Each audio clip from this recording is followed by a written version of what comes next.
Este programa contiene elementos que no pueden ser presenciados por niñas, niños y adolescentes sin supervisión. ¡Epa, compadre! ¡La hojilla!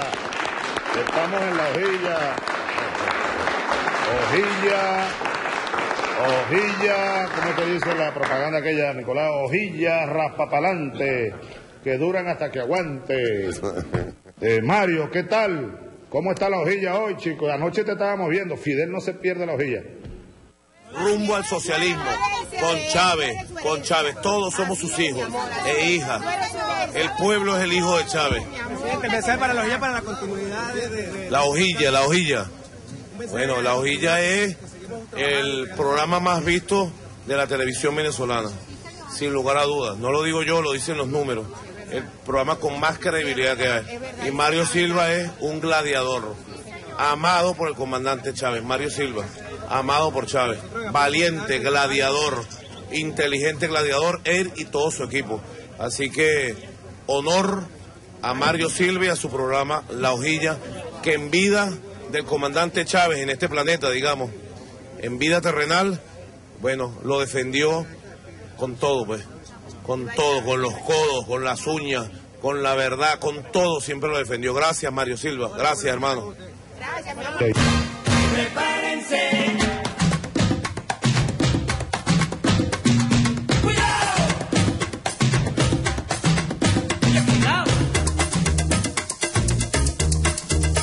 Bueno, yo además de cristiano, yo no soy solo cristiano.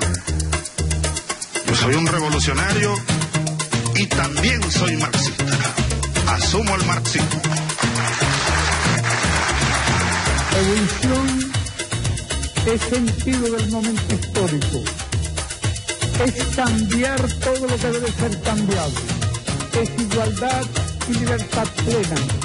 No se trata de solo de hablarlo y proclamarlo, hay que construir el socialismo, nuestro socialismo en el siglo XXI, en Venezuela, en el marco de América Latina y en el marco de los acontecimientos mundiales.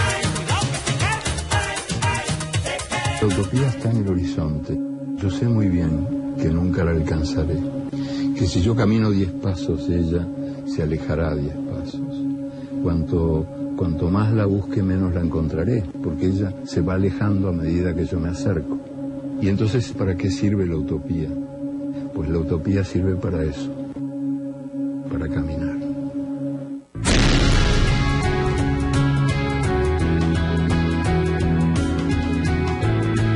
¡Exijo lealtad absoluta!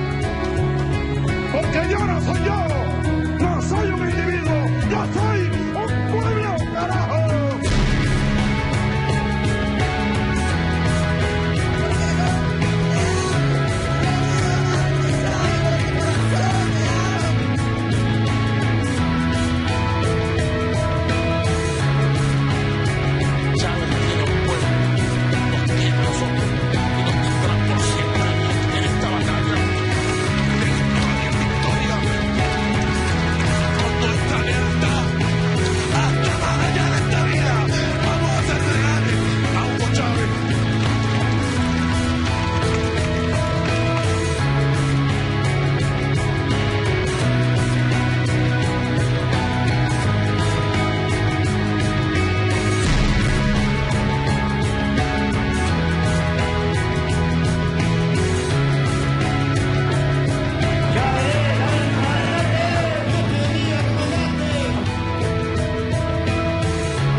Venezuela. ¡Viva Venezuela!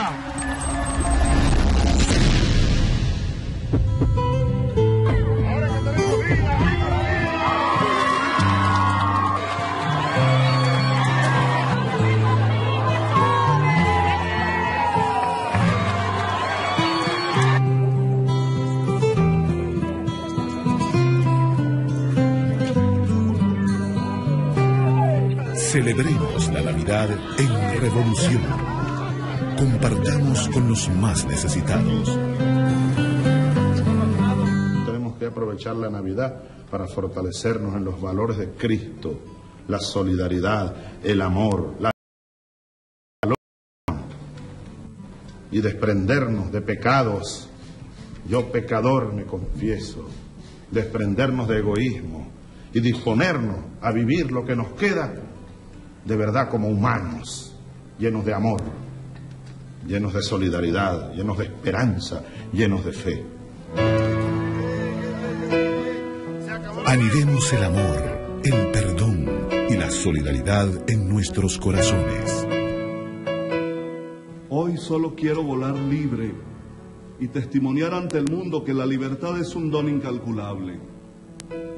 Hoy solo quiero hacerme maestro de vida para quienes me conocen y para quienes se cruzarán conmigo en el devenir diario. Hoy, al sentirme perdonado, no quisiera que el odio y el rencor anímen más en mi corazón. Que mi vida sea testimonio de ahora en adelante, de un amor perdonador, capaz de abrazar como tú abrazas, mi Señor. Que hoy los venezolanos demos el paso humilde que nos enseñaste desde aquel comedero que tuviste por cuna en Belén, para que seamos también capaces de perdonarnos unos a otros, de reconocernos y amarnos desde nuestras diferencias.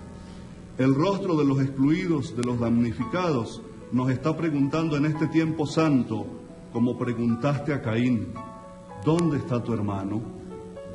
Y yo, antes prisionero, prisionera, y ahora libre, no puedo sino pregonar a los cuatro vientos que mi hermano, mi hermana, es todo hombre y toda mujer que sufre. Somos capaces de volar como águilas, bien alto, para mirarnos fundamentalmente como país y tejer, como hace meses nos enseñó nuestro pueblo, un tricolor hecho de sueños, de justicia, de inclusión, de igualdad de oportunidades y sin brechas abismales entre los que tienen mucho y los que nada tienen.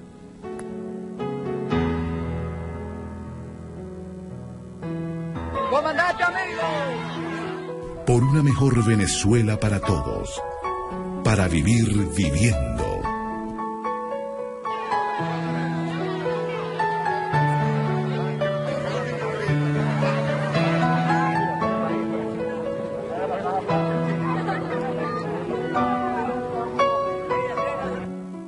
Leo a Bolívar. Jesús, que fue la luz de la tierra, no quiso dignidades ni coronas en el mundo. Él llamaba a los hombres hermanos, les enseñó la igualdad, les predicó las virtudes civiles más republicanas y les mandó a ser libres, porque les amonestó que debían ser perfectos. Si es que no podemos ser perfectos, seamos buenos, buenas, y hagamos cosas buenas. De esa manera seremos libres y haremos una patria buena y una patria libre. Feliz Navidad.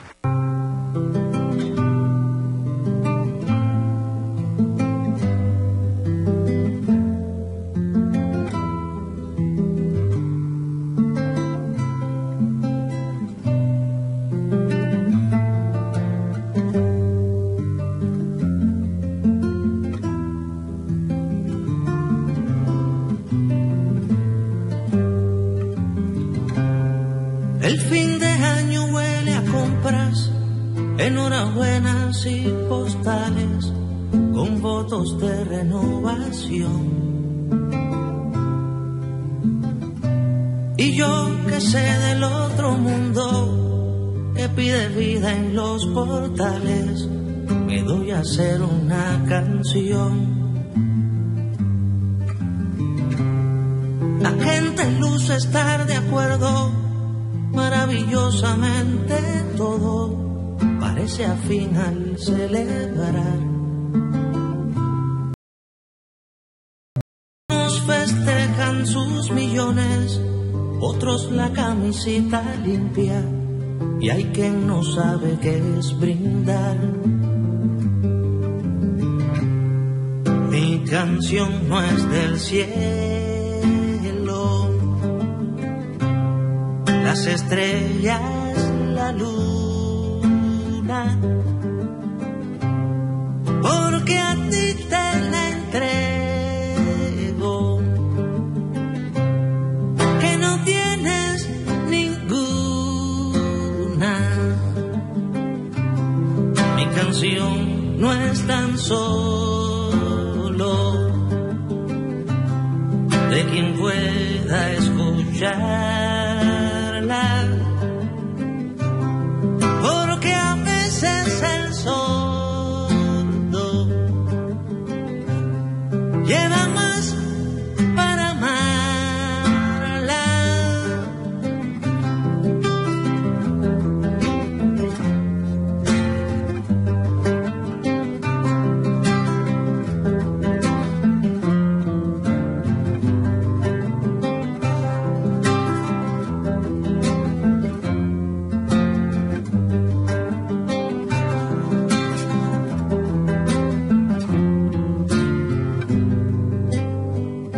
Tener no es signo de malvado y no tener tampoco es prueba de que acompañe la virtud.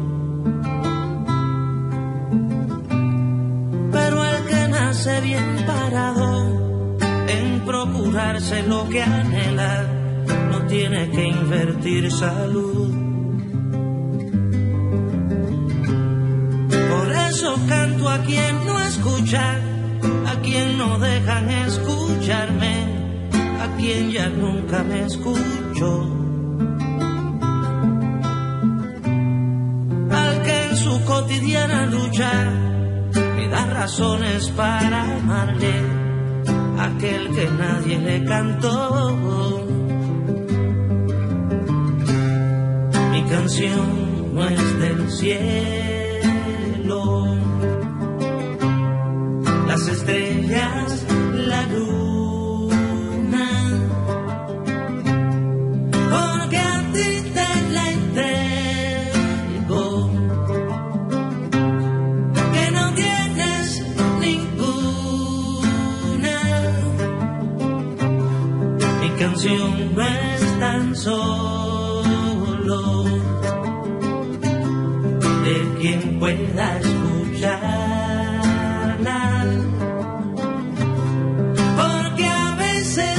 sordo lleva más para amarla. Mi canción no es del cielo, las estrellas, la luna,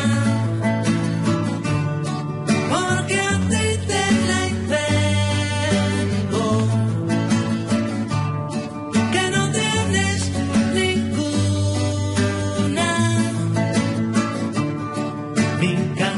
no es tan solo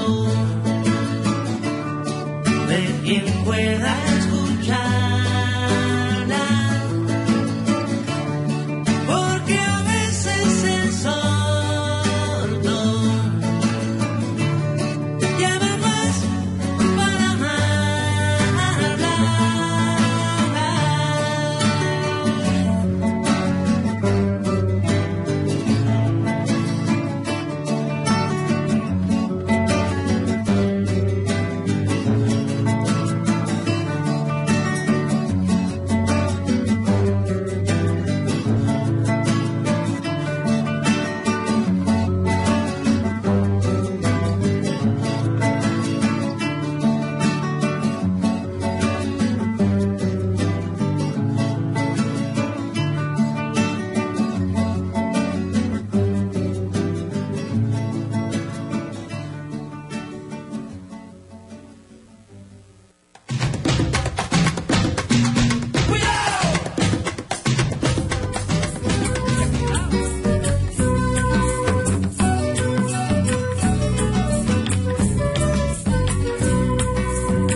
Marea, marea roja, marea de toda la gente, marea que viene contenta para apoyar a su presidente. Marea, marea roja, marea de toda la gente, marea roja que viene andando del norte al sur. Buenas noches, ¿cómo están todos? Bienvenidos a La Hojilla. Vamos a comenzar con unas recomendaciones ahorita que están haciendo yaca, ¿verdad? Ahorita que todo el mundo está haciendo yaca, incluyendo los de la oposición. Por ahí venden unas ramitas que se llaman tilo, manzanilla,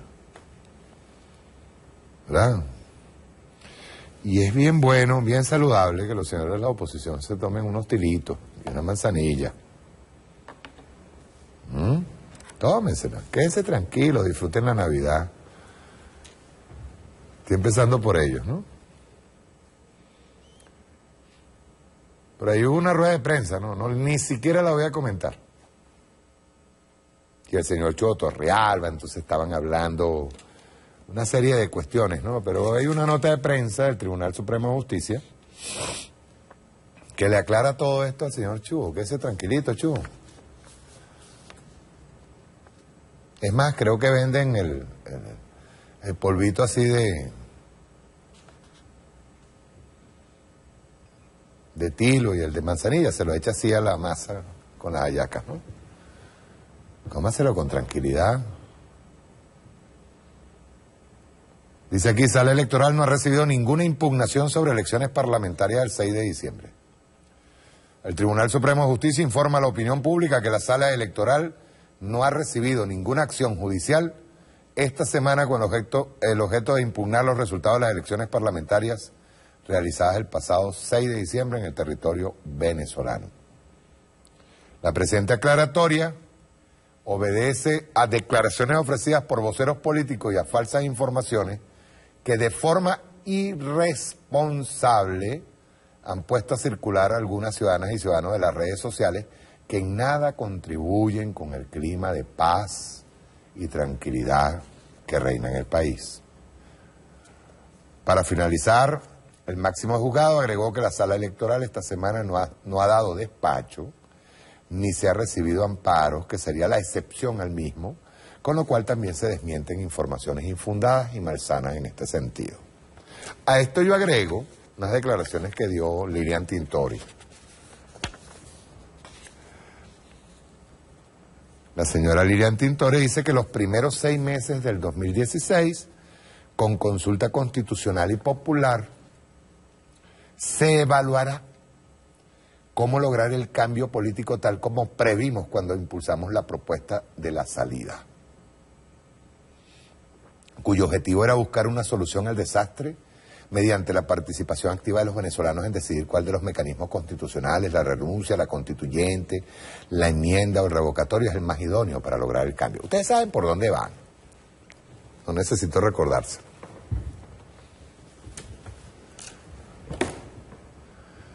Ahora, dicen por ahí, hay un dicho bien viejo que dice que del dicho al hecho hay mucho trecho.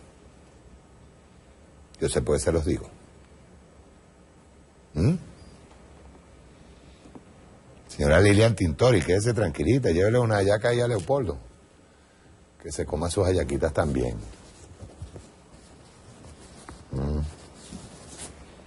Por cierto, también tenemos que hacer unas denuncias.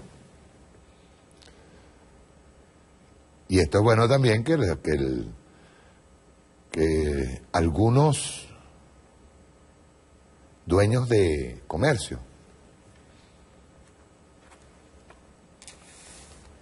se queden tranquilitos también, agréguele tilito, hierbabuena, un té de hierbabuena es bueno. Hay un compadre que fue a comprar unos cauchos y se alarmó con los precios. No se preocupen. La guerra económica sigue.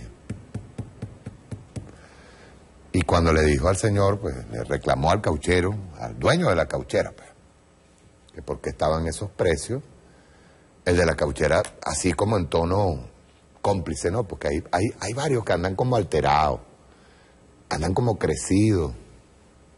Y el odio motoriza, sobre todo en diciembre, es terrible que eso lo motorice el odio, ¿no?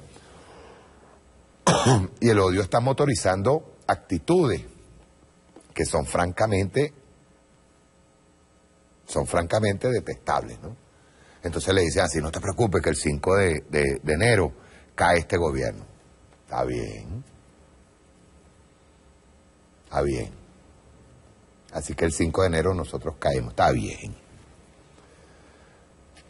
Sigan así. Y no es responsabilidad de estos negocios, de esta cauchera o de algunas ventas de repuestos, de gente que en líneas generales son pequeños comerciantes, que en vez de estarse ocupando por ver por qué les están subiendo, ¿verdad? O como dijo el voz de abeja, León, el de Data Análisis, que ahora dijo, el dólar debe bajar. No, pero no lo han bajado.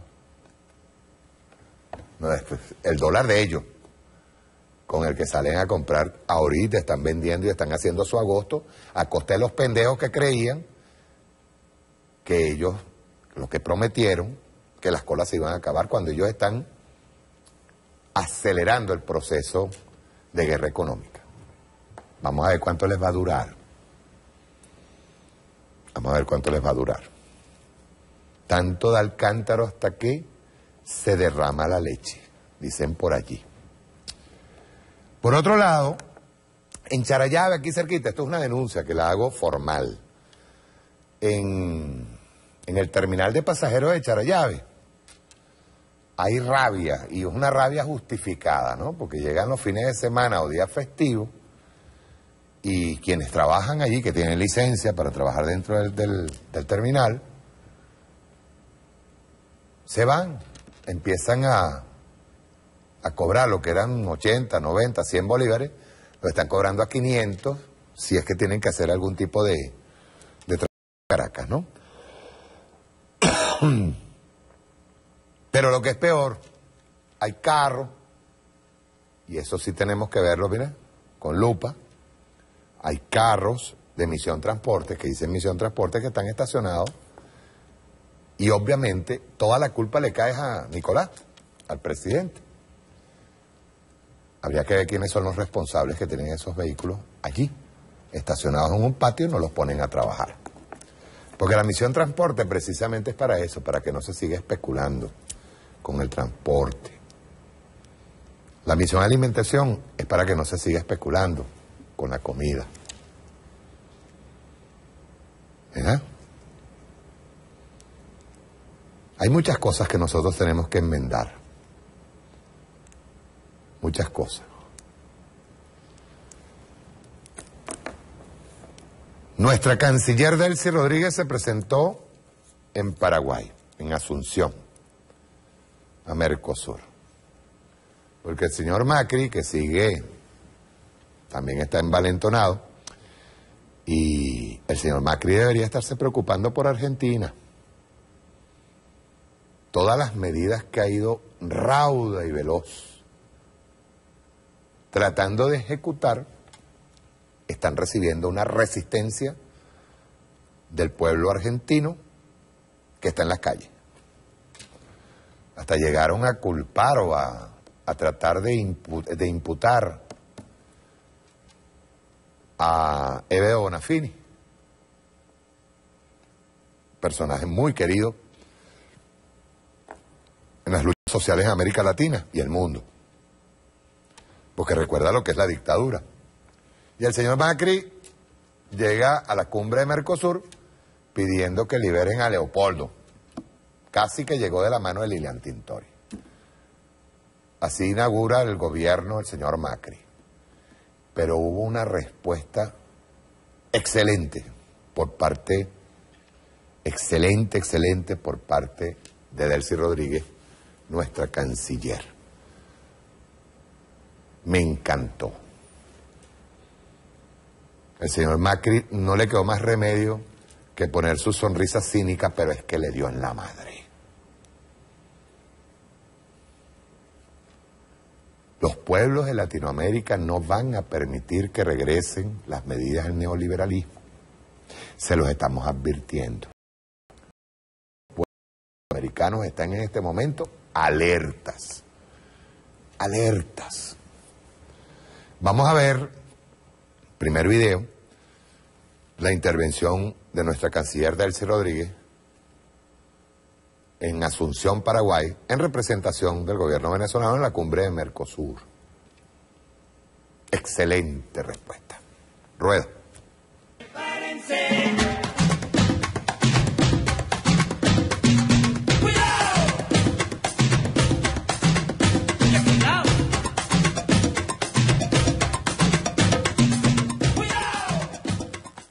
Yo quería comenzar con una frase de nuestro querido comandante Hugo Chávez, y nos decía: el verdadero rumbo del país, de nuestro país, Venezuela, es el sur.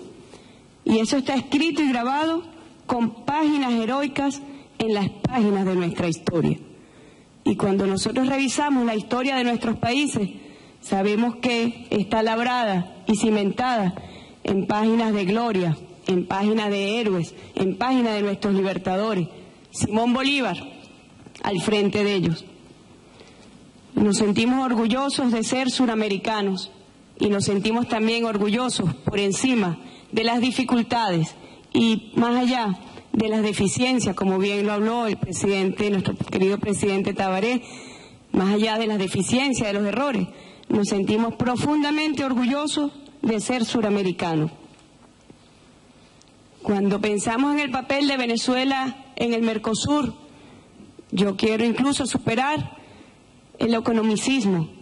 Quiero no solamente referirnos en cuanto a nuestra balanza comercial con el Mercosur en los últimos 5 años, que ha superado los 32.000 millones de dólares.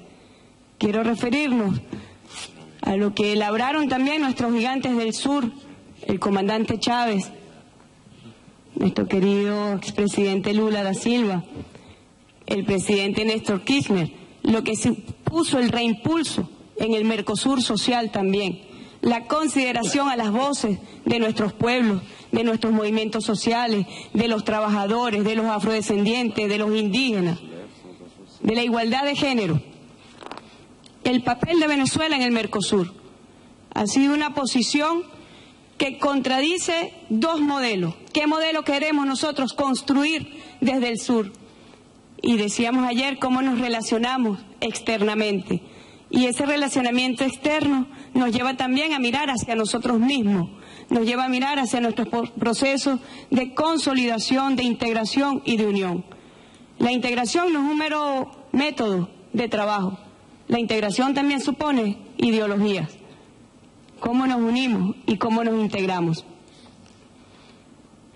Y en este posicionamiento interno de Mercosur y cómo nos relacionamos, bueno, muchas opciones de relacionamiento externo.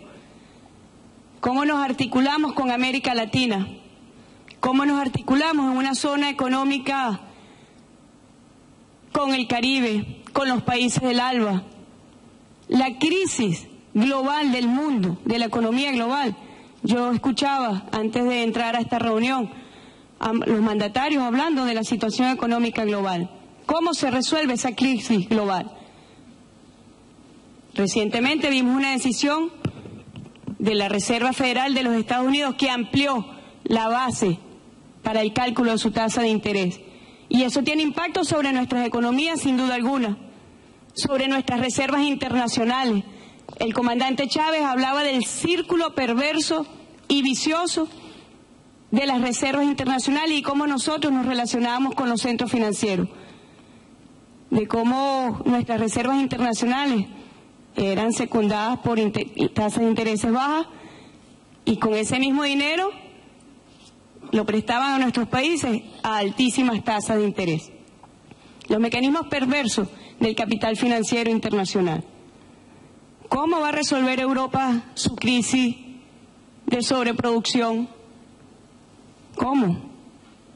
Mediante procesos de exportación sin considerar el relacionamiento tecnológico y financiero con el resto de los países.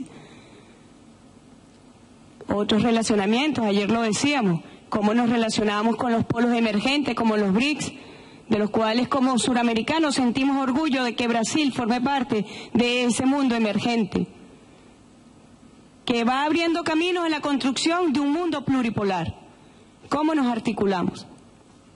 Podemos hablar, casi todos los países tenemos balanzas de pagos negativos. ¿Por qué no fortalecer y complementarnos con nuestras monedas nacionales? ¿Por qué no hemos fortalecido, y entonces aquí autocríticamente, por qué no hemos fortalecido el Banco del Sur? Mientras estamos fortaleciendo organizaciones internacionales financieras que atentan directamente contra nuestros pueblos. ¿Cómo coordinamos las políticas macroeconómicas? ¿Cómo coordinamos los programas sociales? No las dádivas sociales, que es distinto. Y que en última instancia se trata de empoderar al pueblo, el poder político en manos del pueblo, ejerciendo directamente el poder. Y cuando hablamos de la integración productiva, para superar incluso y sustituir los mecanismos de importación, tenemos que hacerlo en función de nuestros pueblos. La complementariedad de nuestras potencialidades económicas, comerciales, financieras, en beneficio de nuestros pueblos, no de transnacionales. Dos modelos están presentes acá. Y esta situación económica no podemos nosotros asumirla para salir corriendo de brazos abiertos a los modelos neoliberales, que sabemos cuál fue el saldo del neoliberalismo en nuestra región: pobreza y más pobreza. Sometieron a los pueblos por condiciones precarias, sociales, económicas. Este año Venezuela, en el reciente informe sobre índice de desarrollo humano, ocupó el lugar número 71 en el mundo. ¿Y qué significa el desarrollo humano? Significa también el derecho al desarrollo de los pueblos. Y si vamos a hablar de los derechos humanos, bueno, vamos a hablar con sinceridad. Es un debate al que nosotros estamos en primera fila para acudir a ese debate. Hemos propuesto acá, en la Declaración sobre los Derechos Humanos, que se acepte el acceso gratuito a la educación como un derecho humano fundamental, el derecho gratuito a la salud como un derecho humano fundamental, el derecho a la vivienda, el derecho a la alimentación, el derecho a la libertad de expresión de los pueblos, no de las corporaciones de la comunicación. Vamos a hablar de derechos humanos, los derechos humanos reales y verdaderos de nuestros pueblos.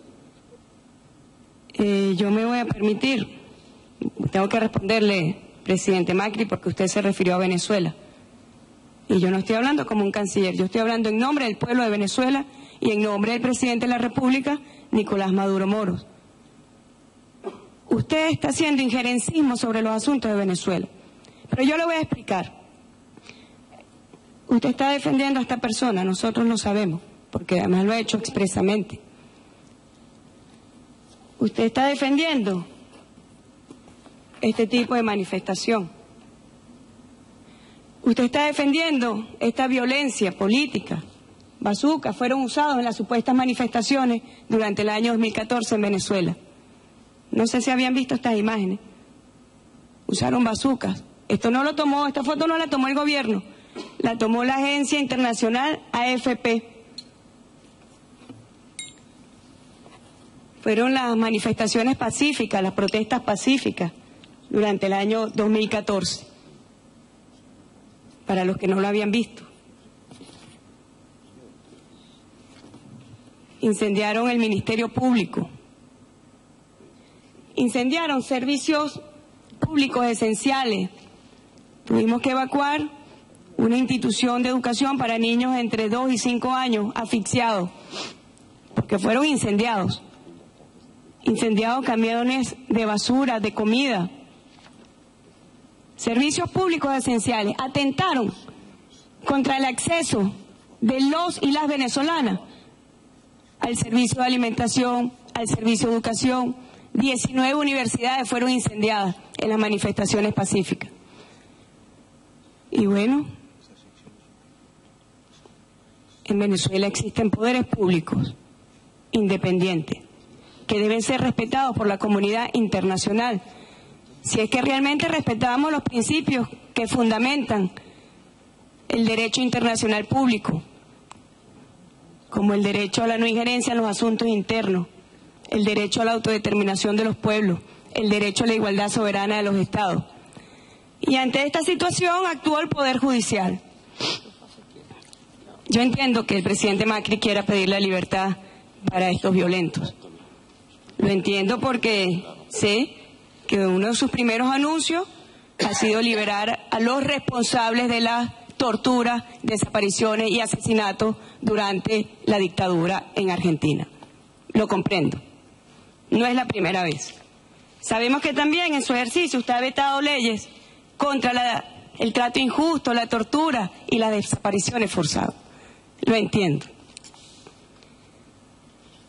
Recientemente vimos con sorpresa cómo se imputaba a Eve de Bonafini, muy querida por todos los movimientos sociales de nuestro continente, muy noble su causa, y fue imputada por llamar a las manifestaciones pacíficas en contra de su gobierno. Si nosotros vamos a hablar de derechos humanos de forma franca, como lo pidió el presidente Macri, tenemos que hacerlo sin doble estándar y sin doble moral. Tenemos que hacerlo con sinceridad. No podemos hablar de derechos humanos para defender a los violentos causantes de acciones de naturaleza terrorista y para penalizar o criminalizar las protestas sociales. Entonces sí estamos de acuerdo con los derechos humanos y Venezuela es modelo hoy en el mundo. No existe país que tenga programas sociales como los que hoy tiene Venezuela, por encima de las agresiones mediáticas, financieras, comerciales, económicas en contra de nuestro pueblo. Todos lo saben, lo que ha sido la reducción de precios de las materias primas en el mundo, el petróleo entre ellos. Los factores que hoy inciden sobre el precio del petróleo son distantes a los que incidían en el pasado. Hoy, por cada barril de petróleo que se produce, lo acompañan 16 barriles de petróleo ficticio. Y sabemos que hay una manipulación financiera en la conformación del precio del petróleo para satisfacer intereses geopolíticos. Cada día somos más dependientes, nuestros países, de los centros de acumulación de capital, de los centros que son dueños de las tecnologías. Lo vimos recientemente en la COP21. Los países en vía de desarrollo que no hemos sido responsables de la catástrofe climática. También hablábamos de eso y hablaban ustedes, señores presidentes, antes de entrar a esta reunión, de cómo está impactando el cambio climático en nuestros países, que estamos en situación de vulnerabilidad. Y no hemos tenido la mayor responsabilidad en la destrucción de la Pachamama, como dice nuestro querido presidente Evo Morales. El modelo capitalista niega la existencia humana, su condición humana. Y entonces vimos en la COP21 cómo estábamos los países en vía de desarrollo casi que regateando el acceso a las tecnologías verdes. Avanzamos a un acuerdo, pero creo que no fue el acuerdo que se merece la Madre Tierra, querido presidente Evo. Sé que la humanidad hubiese podido hacer más, pero se impone la ideología de un modelo que niega la existencia humana, incluso la existencia y la reconfiguración de este planeta. El llamado que desde Venezuela nosotros hacemos es a los modelos contrapuestos y hacemos un llamado como hermanos a superar nuestras dificultades y a no iniciar un proceso de canibalización política basado en las dificultades económicas. Repensemos nuestro modelo desde el sur, porque bien lo decía nuestro libertador, se nos dominó más por la ignorancia que por la fuerza. Y nosotros hoy estamos llamados por los pueblos del sur a construir un modelo basado en nuestras identidades culturales, políticas, económicas, comerciales. Y ese es el llamado al cual nosotros nos sumamos. Muchísimas gracias, presidente.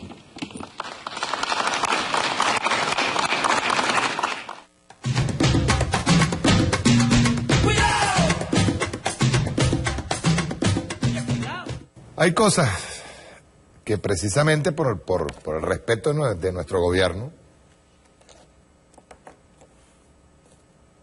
a lo que pasa dentro de Argentina, hay cosas que nosotros sí podemos decir, pero el gobierno se limita por respeto que no tiene Macri. Macri desde el principio incluso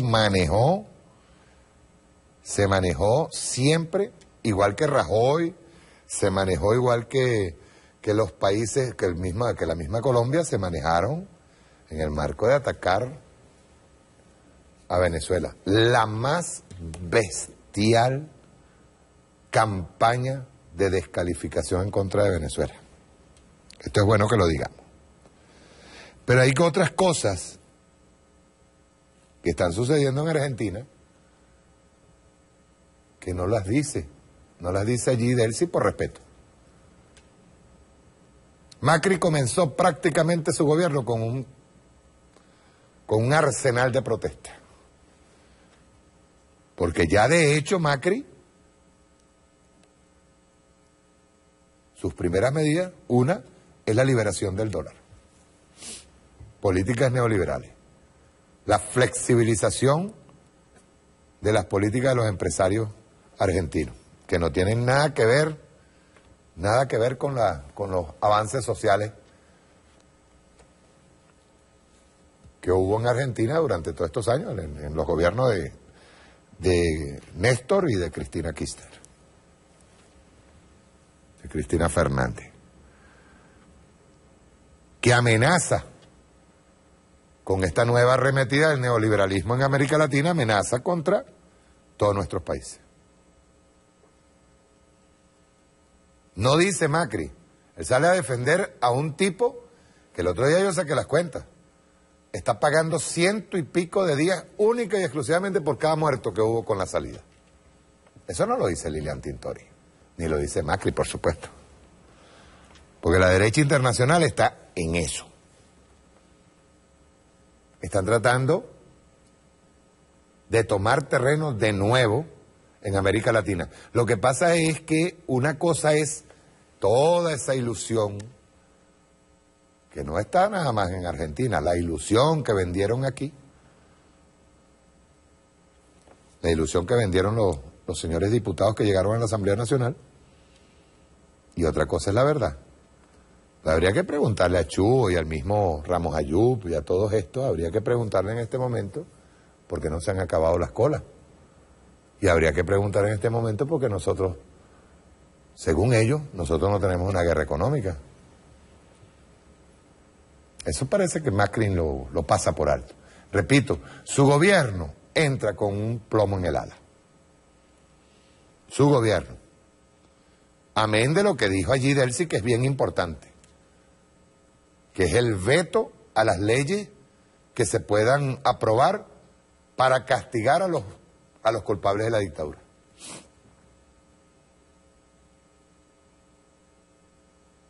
El hecho de criminalizar la protesta en el momento en que se imputa a Ebeo Bonafini. Y este señor se presenta con su cara muy lavada, allí, en Mercosur, a hablar de Leopoldo López. No, señor Macri, preocúpese ahora mismo por lo que está pasando en Argentina. Incluso, el señor Macri acaba ahora mismo de vetar la ley de telecomunicaciones, de medios de comunicación.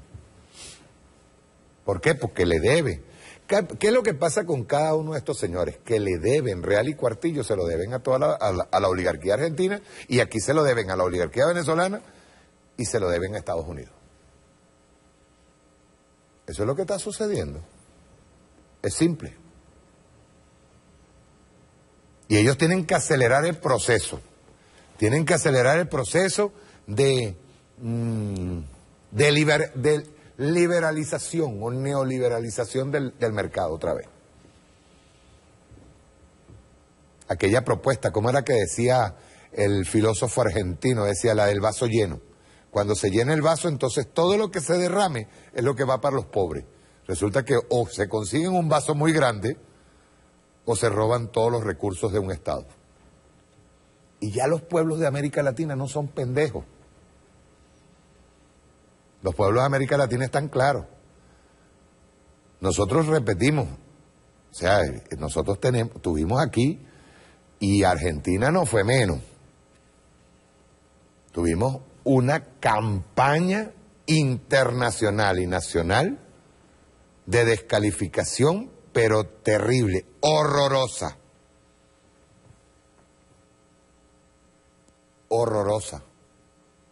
Una guerra económica que aún hoy, porque vamos a quedar claro, hay gente, por ejemplo, que agarra y dice, no, pero es que la guerra económica, ya Nicolás dijo que la guerra económica nos derrotó, pues entonces hay que, ya no se le puede llamar guerra económica, ¿no? La guerra económica continúa.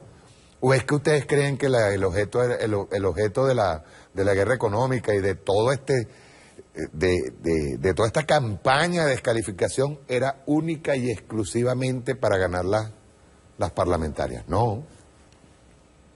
Ahí lo dice Lilian Tintori. Ahora se está evaluando el cambio político en 6 meses. La salida, pues. La salida. Y te mantienen en terror a la gente. Las declaraciones que dieron hoy, porque no fue Chugo Torrealba solo. No, ahí estaban al lado toditos los Sigüí, Ramos Ayú, compañía, toditos estaban allí. Una guerra de terror continua. Una guerra de terror continua que debería ser penalizada. Yo creo que hay cosas que nosotros... Coño, yo me voy a meter en un peo por lo que voy a decir. Pero ese mediocaminismo, cuando nosotros nos quedamos a medio camino, porque les voy a decir una cosa, como decía Chávez, nosotros tenemos el deseo de ser buenos. Y por bueno, a veces es que nos pasan las vainas.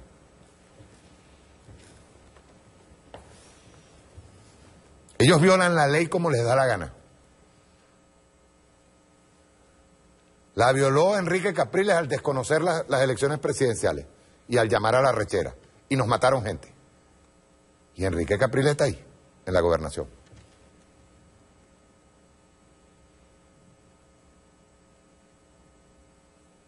Nos violaron la ley y está Leopoldo López, sí, y está Antonio Ledesma, pero María Corina sigue por ahí tan campante. Hay hechos políticos que se convirtieron en hechos penales. Delincuencia, delitos que tienen que ser pagados. La oligarquía en este país ha llegado a pensar de verdad que son impunes. Y me disculpan, pero ese medio camino nuestro les ha permitido que ellos piensen eso. Y no es de ahora. Nosotros hemos tenido una campaña, hemos tenido que soportar una campaña desde el momento, no solamente el hecho de haber soportado la muerte del presidente Chávez, de haber tenido que pasar por el luto e irnos inmediatamente a una campaña electoral y después enfrentarnos duro contra una campaña que fue increciendo. Desde el momento en que el presidente Nicolás Maduro estaba como presidente encargado, desde allí comenzó una de las campañas más feroces que puede haber resistido un país, un pueblo, pues no solamente el país, el pueblo. Y créanme, hay gente que ha celebrado eso, que ha celebrado lo que ha pasado y lo ha celebrado con una tranquilidad enorme.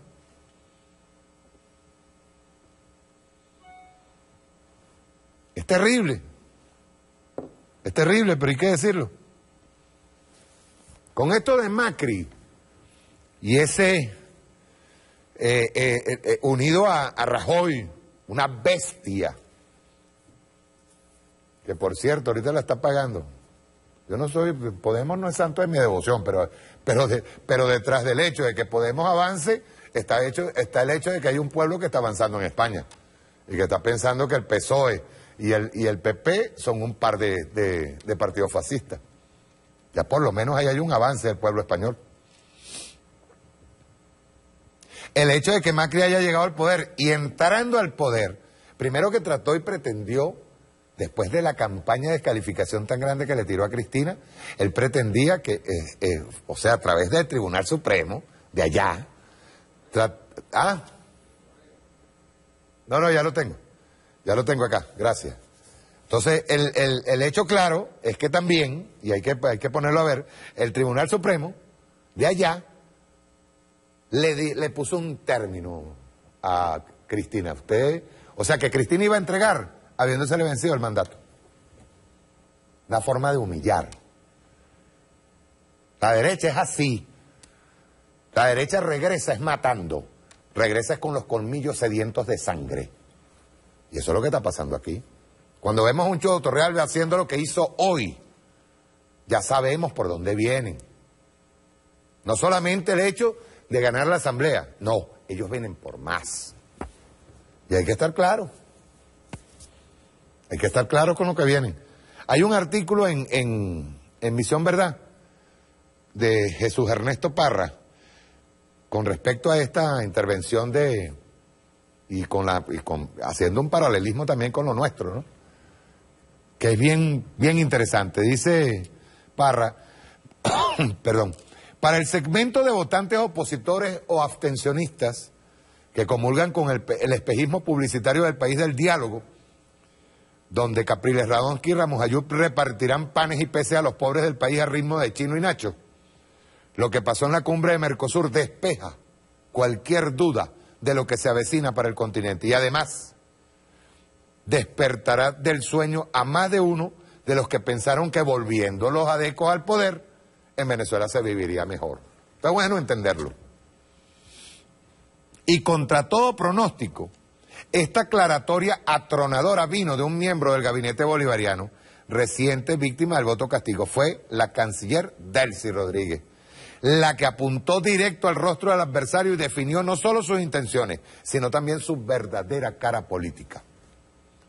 Porque no era Mauricio Macri, reciente electo presidente argentino fotogénico, protagonista de spot de televisión, flamante propietario de clubes de fútbol, quien abrió su debate para el Mercosur exigiendo la liberación de Leopoldo López. Fue el representante continental del capital restaurado. Ahora por las urnas quien lanzó la amenaza contra Venezuela. De tal importancia fueron estas declaraciones que aún viniéndose abajo el viejo bipartidismo español, en las recientes elecciones parlamentarias, el Diario del País de España prefirió titular su versión digital con los bramidos del patotero del argentino. ¿Qué tal? Para esconderle lo que fue el avance de Podemos. La retórica de bravucón de Macri recuerda el recientemente censurado, para que no siguiera develando el plan, Henry Ramos Ayub. Lo mandaron a callar la boca. Estaba hablando demasiado. Y tiene total compaginación con la articulación de las ONG puntales de la penetración de las agencias internacionales lideradas por Torrealba y compañía. La guerra mediática no ha cesado. Viene por su segundo round, el adversario sin máscara. El 17 de diciembre, Larisa hizo a un clic, que se los voy a pasar ahorita. La pelea es contra el capital y sus representantes, llámese como se llamen. Ya la primera fase del plan de esa modalidad de desestabilización a partir de medios masivos y redes sociales tuvo éxito. Nos han hecho vulnerables a las amenazas, a desconfiar de los otros chavistas. Vean ustedes. Y se le han quitado para inmensos sectores la legitimidad a varios voceros del Estado.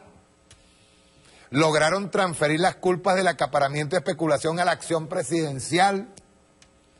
Neutralizaron gran parte de la acción de gobierno al hacerla reactiva y a veces adicta a la llamada gestión de micrófono y magnificaron errores tácticos o casos aislados de corrupción hasta convertirlo en punto de honor para el debate nacional. Incluso lograron que grandes decisiones del mismo proceso chavista dudaran que en Venezuela existiera esa modalidad de confrontación, es decir, la guerra económica. Todos estos modelos fueron exitosamente comprobados en los años 80 en nuestros países y ahora siguen delante de la mano de los Macri, López, Capriles, Santos y Humala de turno, con un segundo y frontal round. Restablecer las condiciones arbitrarias de injusticias impuestas por el capital. Ya lo explicaba Delcy. En nuestros países a toda costa. Y desde ya comenzar la arremetida final contra el proceso bolivariano, adelantando no solo lo que oportunamente señaló nuestro estudio desde 2012, un expediente por narcotráfico contra funcionarios clave de la revolución, así como la declaración de nuestro país vía foros internacionales como un Estado fallido. Se han ido concretando todos los frentes.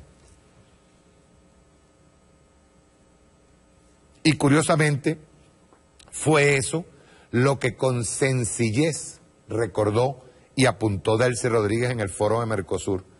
La pelea es contra el capital y sus representantes, llámense como se llamen.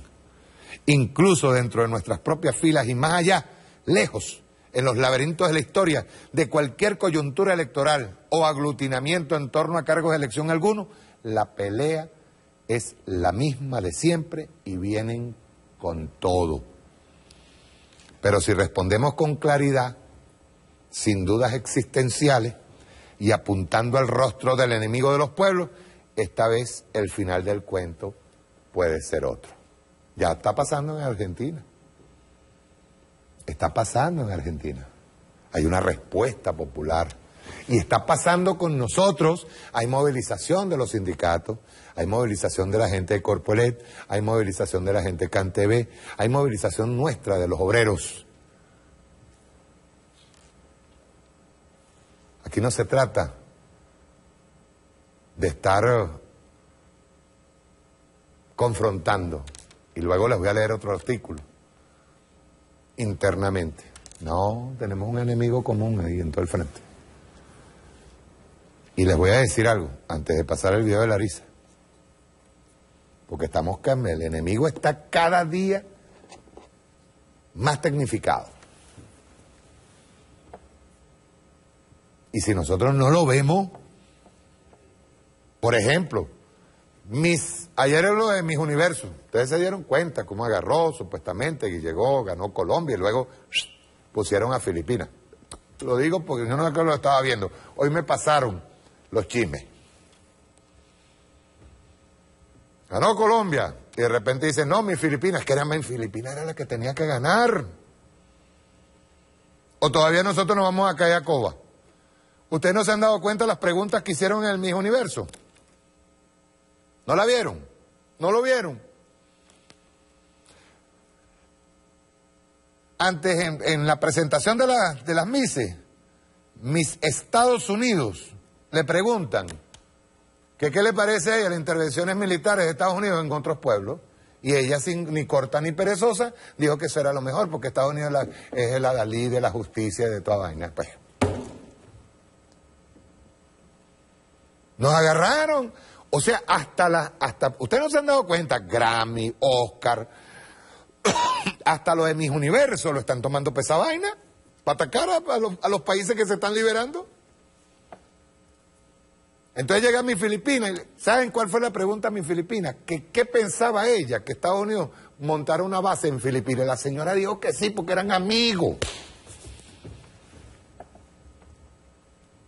Entonces, me imagino que el jurado allí estaba definiéndose entre Colombia, que tenemos 7 bases aquí al lado, y Filipinas, que dijo, ay, qué lindo es tener una base militar norteamericana en Filipinas. Coño, ¿qué es esto? Están utilizando la media, están utilizando la televisión, están utilizando los concursos de belleza, chicos, para hacer marketing político y metértelo en la cabeza, pues. Porque aquí hay una cuerda de pendejos que les gusta ver Mis Universos. Me disculpan, pero eso es un comercio de carne. Siempre lo he dicho. Desde el Miss Venezuela, ustedes no han visto cómo la gente aquí disfruta. Es una vaina que es de sadomasoquista. Disfrutan cuando llega el señorito ¿cómo se llama? Osmer Sousa, y maltrata a una mujer. O agarra y dice, pues, por ejemplo, dice que las negras de cerro no pueden ser nunca misses, Bueno, porque tienen las piernas rayadas, pues. ¿Me entiendes? Y cuando una mujer de esas llega y la preparan para el marketing y para... La preparan para todo. Pasan primero por un cirujano plástico y hasta chicos utilizan a un stand-up, a un cómico de stand-up, que es el que las prepara, que es lo que deben contestar y todo. Pero entiéndase, el Miss Universo ayer fue utilizado para hacer marketing político a favor de Estados Unidos y a favor de las bases norteamericanas. Y esa vaina nos viene vía internet, nos viene vía por TNT, nos viene por vía DirecTV, por vía cableras, pues. Entonces la gente aquí, yo me imagino, los que vieron Miss Universo y les encanta esa vaina, estarán pensando, ay, qué chévere, nosotros deberíamos de tener también una base norteamericana aquí. Qué belleza.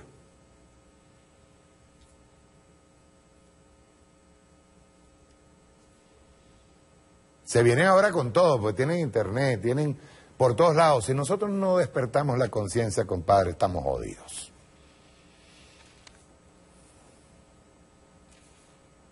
Y luego le voy a decir por dónde pasa el despertar de la conciencia.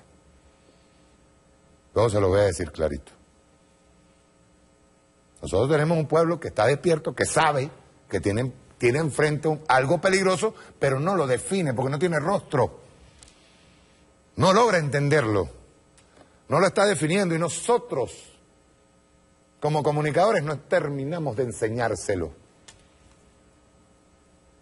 Nosotros no hemos terminado y hay que asumir las culpas. No es que yo agarro y me hago una autocrítica y le caigo a carajazo al que tengo enfrente, no. La autocrítica va para mí también, que no lo hemos podido definir a la gente. ¿Qué rostro tiene el capital? Lo que decía Delcy hoy, es un problema del capital. Nuestro enemigo se llama el capitalismo. Pero eso hay que definírselo, no es solamente por palabras. ¿Qué es el capitalismo y dónde está? Ayer lo vimos.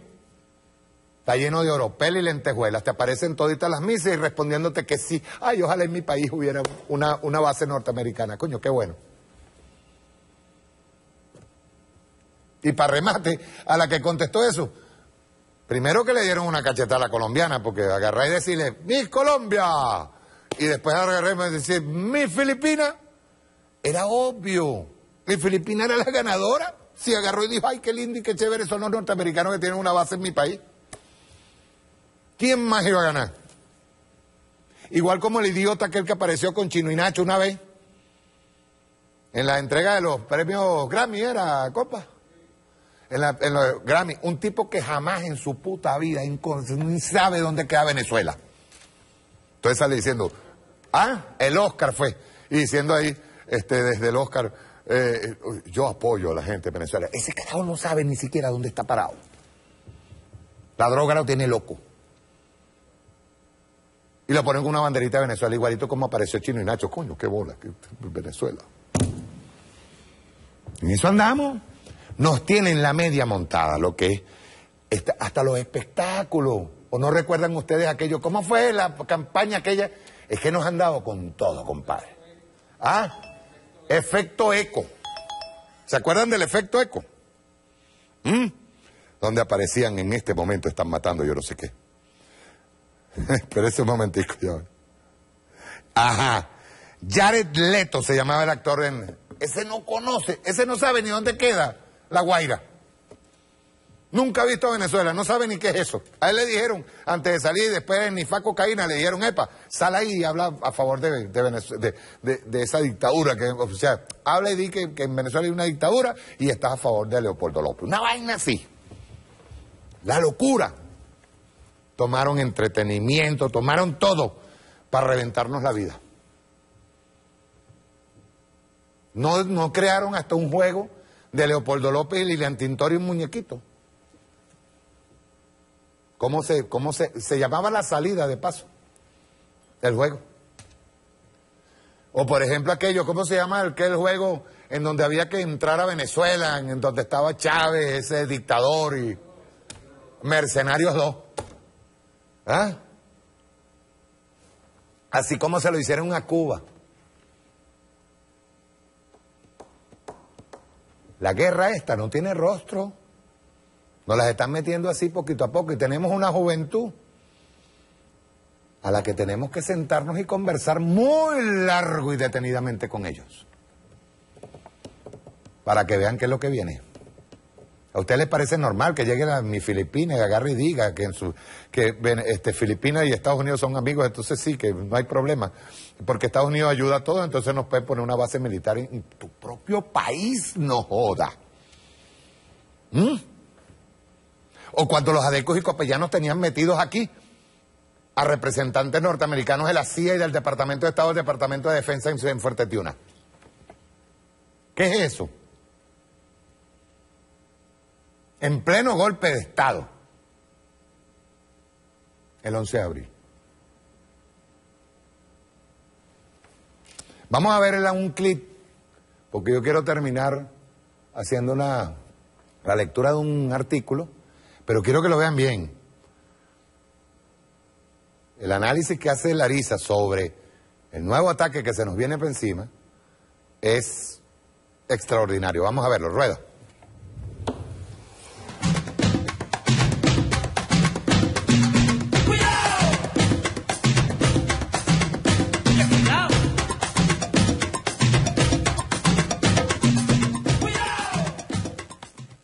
La última semana he estado escuchando muchas de las nutritivas críticas que se han venido realizando luego del resultado electoral del 6D. Muchos han apuntado a la falla comunicacional y hablan de un modelo desgastado e instan a construir un nuevo modelo. Pero no se dan muchas luces de cómo debe ser ese nuevo modelo comunicacional construido para contar una revolución socialista en este siglo.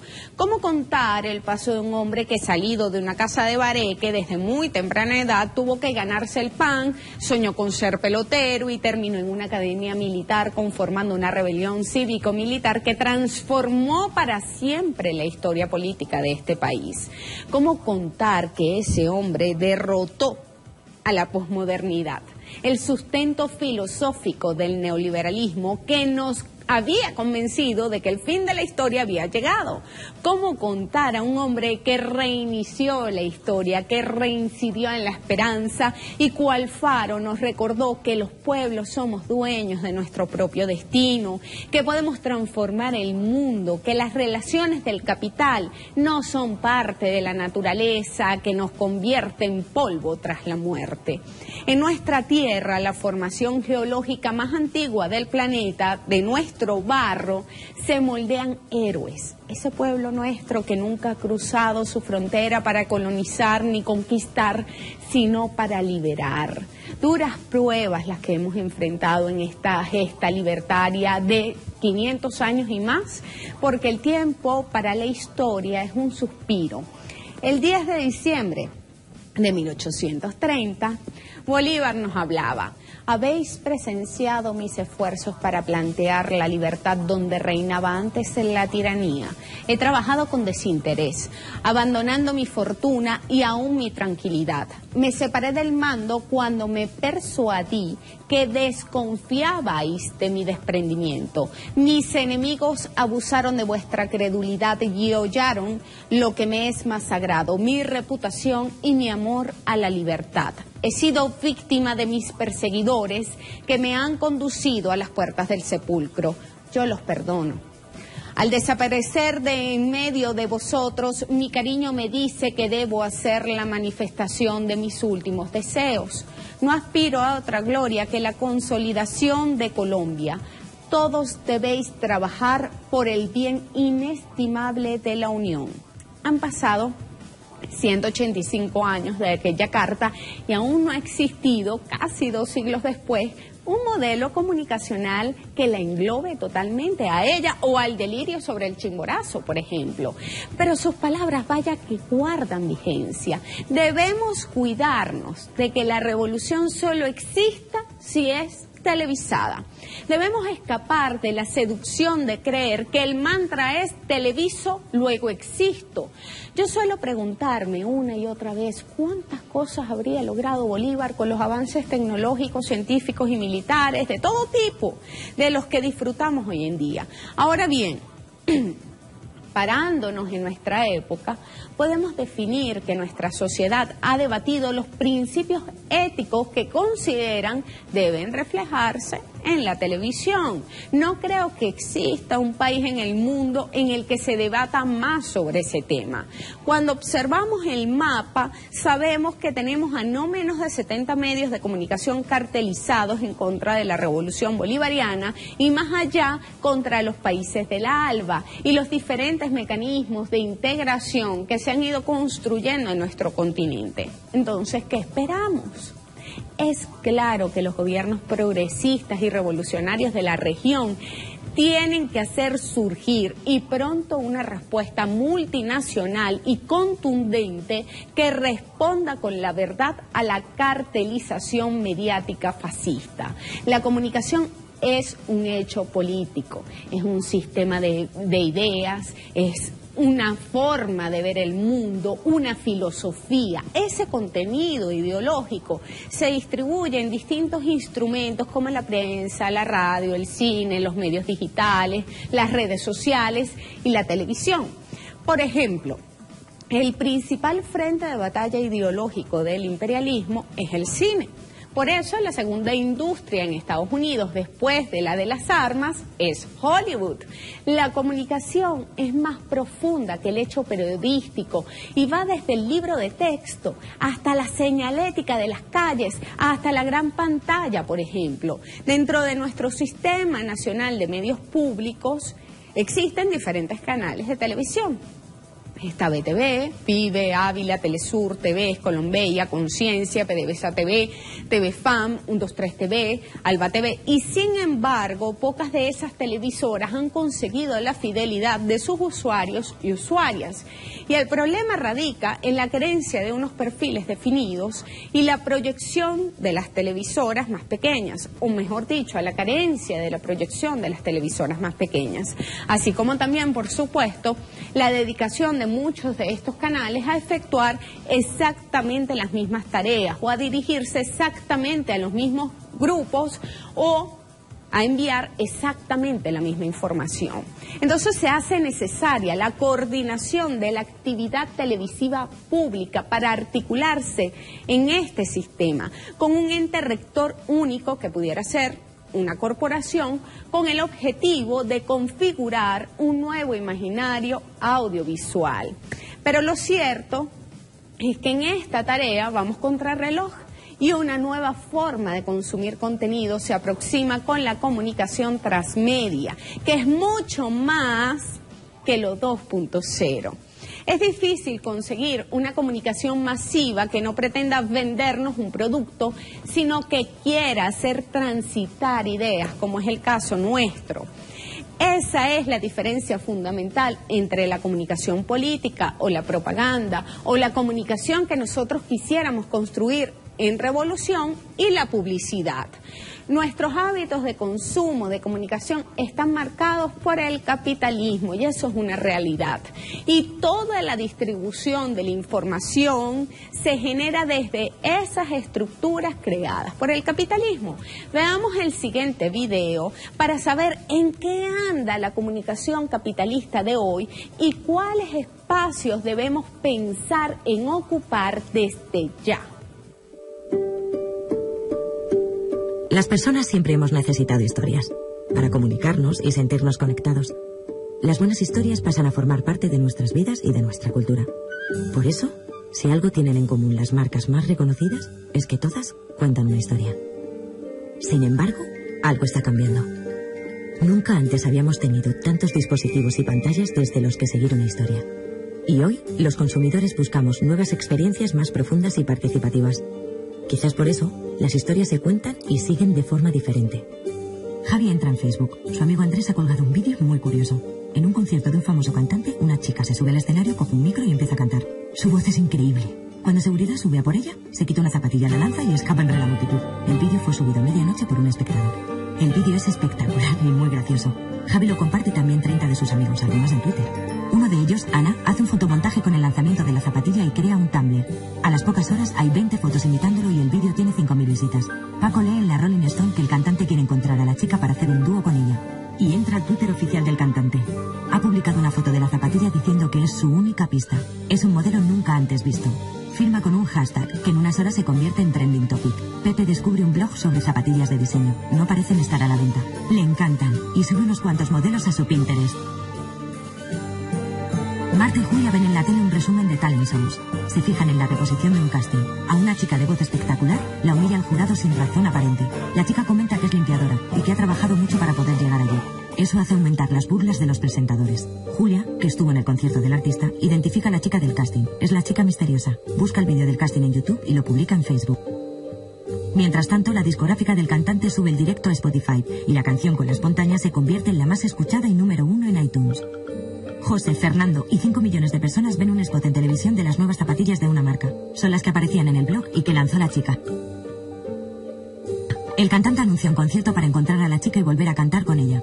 Son muchas las chicas que quieren cantar con él, pero solo lo hará la dueña original de las zapatillas. Para entonces el vídeo en YouTube alcanza los 3 millones de visitas. Al concierto acuden 300.000 fans, la mayoría de ellas con las famosas zapatillas. Al final del concierto, la chica misteriosa aparece en el escenario y se calza la zapatilla que el cantante sostiene en la mano.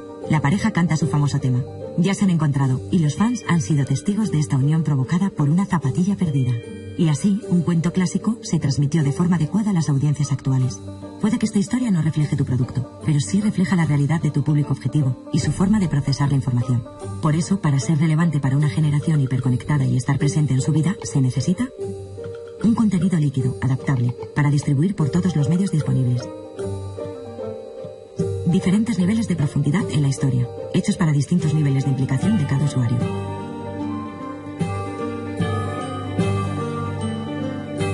Un mensaje coherente en conjunto, donde cada pieza enriquece la historia y alimenta continuamente la conversación con tu audiencia. Se necesita una forma diferente de contar historias, una narrativa transmedia.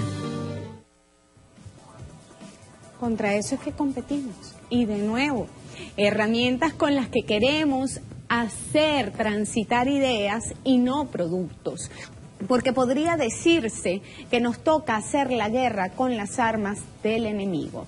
Las nuevas generaciones están consumiendo información desde soportes menos tradicionales y prefieren navegar por Internet y consumir a su antojo. La llamada televisión a la carta que ya ofrecen distintas cadenas televisivas. Y la información fluye por múltiples canales de distribución que pasan por la TV, pero también por distintos soportes de documentos, por videojuegos, libros, el cómic, las redes sociales, los blogs, la radio, aplicaciones móviles, etcétera. Es una nueva forma de imponer el mensaje muy invasiva, muy persuasiva y que genera fuertes vínculos con los usuarios. Hacia allá tenemos que trazar desde ya una estrategia, porque si no, nos vencerán al invisibilizarnos.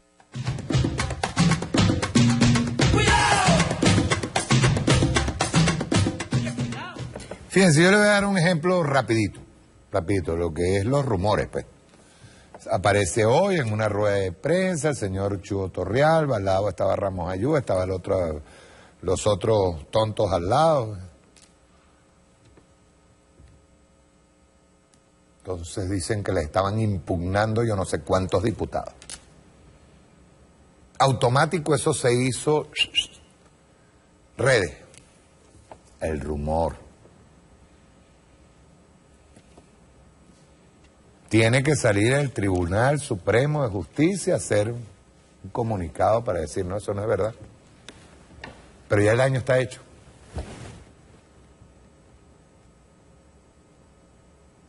Si yo salgo, tengo un Twitter que se llama Los Villan TV, Mario Silva García, y si yo salgo diciendo que Ramos Ayú se acaba de robar un carro, si salgo diciendo eso, por lo menos todos los camaradas van a decir si es verdad.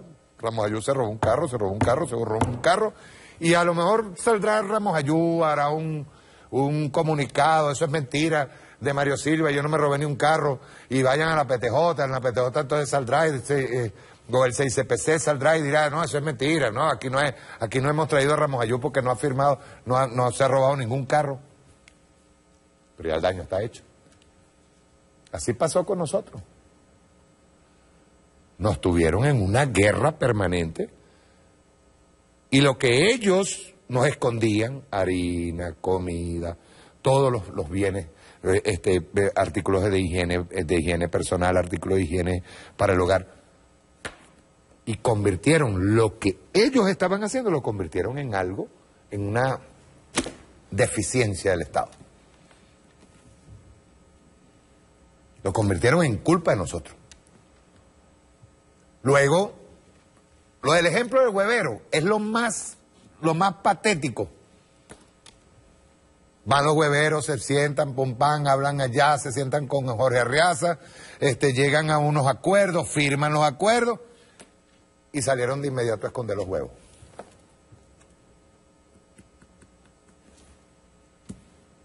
Entonces la gente dice, no, lo que pasa es que Nicolás Maduro da la culpa para allá. No logramos entender que estamos en una guerra de cuarta, quinta y sexta generación, bien articulada, en donde el rumor sirve, en donde tenemos unas redes manejándose. Y para remate,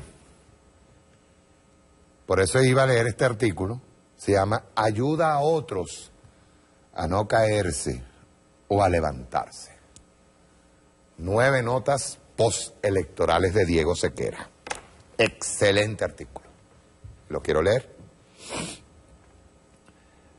Este servidor, Diego Sequera, pues, optó por callarse en la medida de lo posible, escuchar y leer estos días para ver si de alguna forma le alcanzaba el feeling del momento, además de procesar lo correspondiente. De ese ejercicio individual sale este artículo multipropósito.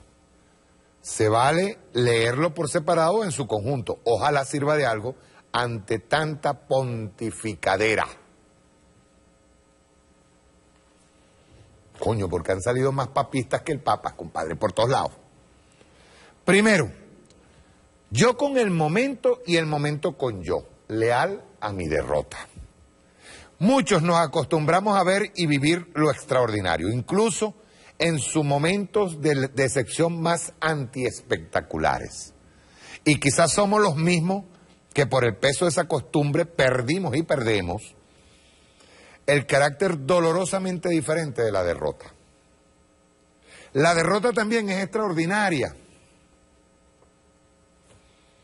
No solo en tanto acicate que le cambia el rumbo a lo que se venía constituyendo, rellena usted aquí lo que cree al respecto, y que se compone en lo concreto, sino también como sentimiento colectivo de una suma de adherentes, una comunidad que se identifica con el proyecto histórico, con lo que hereda, con sus señas profundas y sus símbolos, con sus a pesar de tanta mierda y las causas de esa mierda. El indiscutible cierre, por ahora asumir otro punto de partida en la dialéctica de la continuidad, en el tránsito del tiempo histórico, de un ciclo en el que se han tocado todas las fibras internas y externas en el marco social que nos ha tocado hasta ahora, pareciera haber llegado a un límite. Y ante la presente turbulencia, el desafío de andar e interrogar, de mantener el pulso e identificar con mayor apertura absolutamente todos los factores que infringen los coñazos en orden de gravedad, se tendrá que combinar con el resistir puro y duro. Pero tampoco aquí, más allá de los elementos de superficie, voy a hablar ni de la corrupción, más cuando otros han dado con aspectos medulares. Supongo que para los tiempos en que hace falta modestia, lo primero es tomar precauciones contra la epidemia de altura moral, que ahora asola por todos lados. Suficiente ya se ha venido diciendo por las causas de superficie, que los criticólogos me perdonen por no obedecer en este artículo a esa desteída política de rocola que exige un proverbio o algún versículo autocrítico. O porque no hable de la ineficacia, los miedos, el idiotismo político de un grueso del funcionario, Esa debería ser su tarea y tampoco es que la hacen muy bien, insisto. Propongo otra vía en este momento. Parto vallejianamente de eso que dice que no hay más razón. Compa, por favor. Que no hay más racional error que tu experiencia. Dicho esto, ante esta nueva disrupción del momento, hasta amar a la derrota es mantener la sintonía, el iré, para seguir amando al país. No solamente una pajúa redistribución de culpas que exponen otra vez más a la política, a una suerte de valor de cambio, una mercancía. Y no me tomo la molestia en este artículo de hablar de los militantes de la corrupción y lo peor del buonerismo discursivo, en tanto lo peor que tiene el buonerismo y lo peor que también carga encima lo discursivo. Alguien dijo que gestión también es discurso y tiene razón. A pesar del estado de agotamiento que no ha permitido ver o recordar siquiera las victorias políticas que se granjearon en su momento, no sobra recordar la movilización contra el decreto Obama, la voluntad expresada de forma mayoritaria de no apelar a la coñiza general y los dispositivos de la guerra, la resistencia de 2014 con revolución de colores, agenda golpista derrotada, las dificultades de 2013 en su conjunto. Yo me paro ahí. Ustedes saben todo lo que ha tenido que resistir Nicolás. Y ahí está. Si hacemos una agenda de todo lo que se nos ha venido encima, ¡ay, mi madre! Esto no es nada más. Lo de la derrota en las parlamentarias es una consecuencia de lo que hicieron. Terrible. A Venezuela le cayeron como nunca en su historia las 7 plagas de la guerra asimétrica. Esto no desdice tampoco la obscena consolidación de la múltiple madeja de costumbres que se han desarrollado en tiempos de crisis. Pero una también alimenta a la otra y facilita condiciones. El deseo de ver una sola de estas aristas corre por cuenta de cada quien. Dicho todo esto, en este instante nos está faltando ser solidarios con nosotros mismos, dejando, aunque sea por un instante, la pelea entre las tendencias que verdaderamente entrañan una preocupación genuina por el país y su destino, por el proyecto, por la vía, para enderezar el entuerto y volver a los elementos arteriales que estaban cambiando el rumbo de la historia con tanta amplitud, con tan innegable amplitud, que si no mira las de coñiza que nos están dando internacionalmente y quiénes. Así establezco yo la base de mi marco moral. Segundo, confesión mínima e instantánea de un derrotado. Al día siguiente, el 7, con la respectiva horrible resaca política, bajé a la avenida por donde me estaba quedando y, por supuesto, ahí estaba la misma cola lenta, insoportable e insolada de día a día.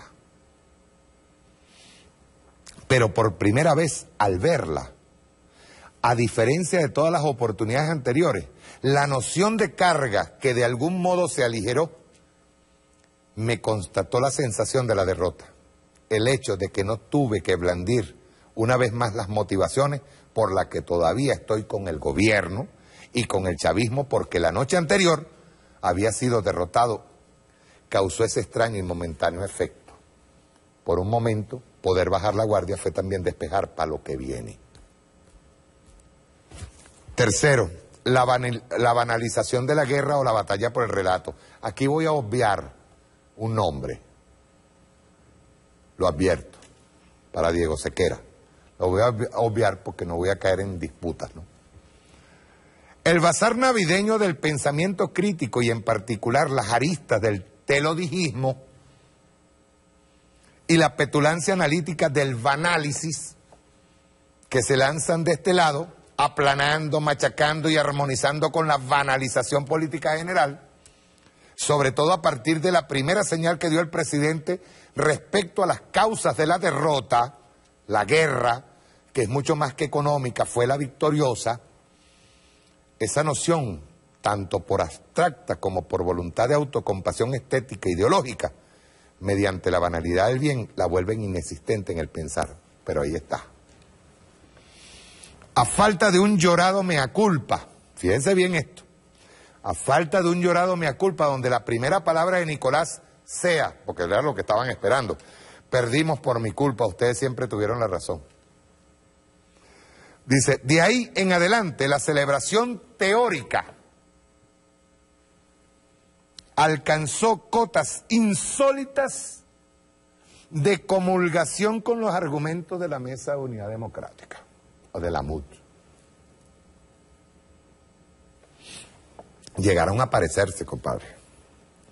Es decir, de la red de redes de la mediocracia global contra Venezuela. Según ellos, no existen los factores de la guerra y todas las causas son exclusivamente síntomas de los malos procederes del gobierno. Exclusivamente. Venezuela ha sido la última víctima de esa escandalosa inmoralidad del orden mundial actual que asiste impertérrito a una agresión no convencional sobre un tercer país con el propósito de derrocar a un gobierno satanizado como enemigo. Si esto sigue siendo aceptado por la comunidad internacional y sus órganos de gobernanza global, ¿qué país podrá garantizar para sus ciudadanos elecciones libres? Eso lo dijo Atilio Borón. ¿Es solo Nicolás Maduro el que tiene que rendir cuenta de la derrota? A tal punto se manifiestan los alejamientos de lo público, lo político, y el lugar de incidencia que todo el mundo sigue portando en su quehacer, empezando por quienes se asumen así de constituyentotes. Y esa fragmentación no es también producto y síntoma de la guerra perceptiva en curso. Hay tiempo para ciertos principismos cuando toca enfrentar en primer lugar al fascismo para sostener la línea. ¿Por dónde empieza la movilización que se adapte a este momento político más allá de la repetición de formatos que obligatoriamente harán que se repita lo mismo que hasta ahora se ha repetido frente a la derrota y el rumbo? Chile Dixit. Mientras tanto, el proceso de reacomodo, la guerra continúa ahora con la aparición paulatina de productos y al resurgir de la línea dura de los gremios del corretaje neoliberal. Cuarto, autocriticar al otro. O sea, yo hago una autocrítica, pero te caigo a carazos a ti. Al revisar lo que se ha dicho en estos días, tomo 3 posiciones ante el problema de la actualidad. El del frío sociólogo, que en su dicción y desprecio guarda el mismo principio de relación que tiene el anestesiólogo con el anestesiado. El otro cuya propuesta apunta hacia una suerte de abismo libertario destituyente, mientras deja traslucir que confunde tomar la Bastilla con tomarse la pastilla, vistiendo al santo con los colores de su antojo, o el niñato mártir de Oulet, que alcanza cotas de flagelo sado, sadomasoquista, para alcanzar la santidad revolucionaria, cuando cree que vivir bien es una estupidez. No me ayuden, compadres. O tal vez el director de la página web del chavismo con mayor nivel de exposición, un programa de televisión y demás juguetes, que junto a su megalomanía en el primero en tachar de pataleta las primeras declaraciones de Maduro, autocriticando a Raquel y todo aquel. Mientras que asimismo se autopromociona como el sin caída. Algunos idiotas llegaron al extremo de decretar el canto del cisne de la revolución bolivariana al día siguiente, rematando la cuajada de los últimos días de su pensamiento crítico de fin de ciclo, fusilándose de paso el título de una obra de teatro de Chekhov. Nadie traduce el malestar real desde su propia y muy limitada parcela del lenguaje. Ni el oportunismo de alguno, ni el tratamiento idiotizado de no supimos educar al pueblo. Ni los más retweets que votos de Nickmer y sus mareas, ni Ramos Ayú con aires de Robespierre en el sombrero, ni Chuo en su laberinto, ni Roque Valero, ni el intrépido capitán Madroñero, dentro del mecanismo que señaló la Constitución bolivariana. Quien anda recho se tradujo solo, con o sin dispositivo de guerra. Quinto, el otro lado de la misma guerra que tú no quieres creer, pero ahí está. El peligro de la lógica, de una sola visión, una sola causa, de la derrota electoral que comulga armónicamente con el discurso de la MUD y sus alrededores, se hace manifiesto. Y esto representa una batalla que se extenderá a la cancelación de todo el hecho histórico de la Revolución Bolivariana, de su peso y su indiscutible lugar en el mundo, la constatación de que Venezuela contiene la lucha por el derecho a la historia, que la noción de país que aquí se defiende también va en contra de la aplanadora de la igualación de la ciudadanía global, la disolución identitaria del pasado, es decir, de todo nuestro futuro como memoria y como identidad, la biomasa de la guerra que irá reduciendo poblacionalmente a toda soldadesca raza posible sin distinguir de dónde proviene. Hay una guerra, yo quiero que lo entiendan, de conquista de la mente. Los golpes de Estado ahora en este momento se dan paulatino. Así como la oposición estuvo todos estos años, y hay que decirlo, todos estos años, utilizando, manipulando e interpretando a la Constitución de la República Bolivariana que ellos se negaron a votar y que nuestro pueblo se eligió libérrimamente, y en donde el señor Ramos Ayud dijo, y todos lo pudimos ver aquí, dijo que esa Constitución no servía y había que regresar a la del 61. Cuando nosotros vemos que están utilizando esas leyes, nos las interpretan para darnos el golpe de Estado, nos emborronan al enemigo. Y nosotros no nos damos cuenta que es, o sea, no nos sentamos un día, Marx en eso era clarito, no nos sentamos un día a entender o por lo menos a analizar cuáles son nuestras falencias, cuáles son nuestras fortalezas y debilidades. Tenemos un partido, quizás el más grande de Latinoamérica, yo creo que del mundo, pero ese partido, desde el más raso de los militantes hasta el más encumbrado de sus líderes, tienen que entender que ese partido, si lograra prepararse ideológicamente, sería no solamente poderoso, cambiaría al sistema que nos sigue oprimiendo, que es el sistema capitalista. Desde abajo hasta arriba. Esto no es un te lo dije. Esta es una de nuestras mayores fortalezas, contar con ese partido.